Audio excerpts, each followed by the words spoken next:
আবার চলে আসলাম দীঘার নেক্সট ভিডিও নিয়ে। আগের ভিডিওতে আমরা দুজনে দীঘা গেছিলাম আর ওখানে গিয়ে কি কি করেছিলাম সেসব তোমাদের সাথে শেয়ার করেছিলাম। আর এখন দেখো আমরা দুজনে খাওয়া দাওয়া করার পরে রেডি হয়ে গেছি। রেডি হয়ে আমরা টোটোর মধ্যে বসে পড়েছি। আমরা দুজনে এখন যাচ্ছি হচ্ছে উদয়পুর। উদয়পুরে যাওয়ার পথে দেখো রাস্তা থেকে খুব সুন্দর লাগছে, দুপাশেরই গাছ আর মাঝে রাস্তা, দেখতে খুবই সুন্দর লাগে, তাই না? তো তোমরাও দেখো। एक सफर है सुहाना, यहाँ कल क्या हो किसने जाना। ओले ओले ओले ओ, ओले ओले ओ, ओले ओले ओ। তারপরে দেখো আমরা টোটোর থেকে ওখানে নেমে যাই, মানে আমাদের লেগেছিল হচ্ছে ওই 15-20 মিনিট এরকম সামথিং কিছু। তারপরে আমি একটু চার সাইডে দেখো দোকানগুলো তোমাদের সাথে শেয়ার করছি, যে এখানেও খুব সুন্দর, মানে চারপাশে দোকান বসে, খুব ভালো লাগলো দেখে। তারপরে আমরা বিচের কাছে যাচ্ছি।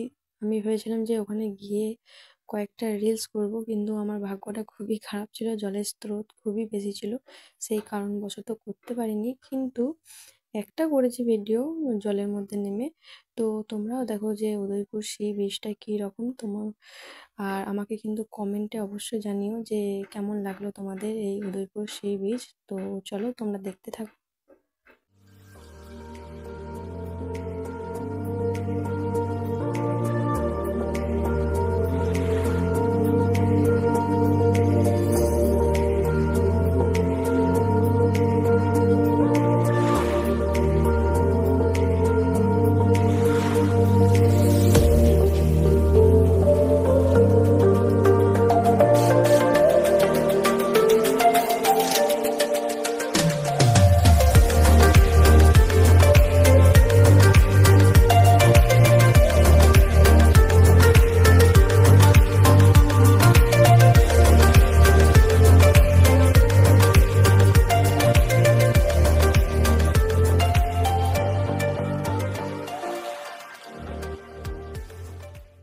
এই যে দেখো আমি নেমে পড়েছি এখন জলের মধ্যে।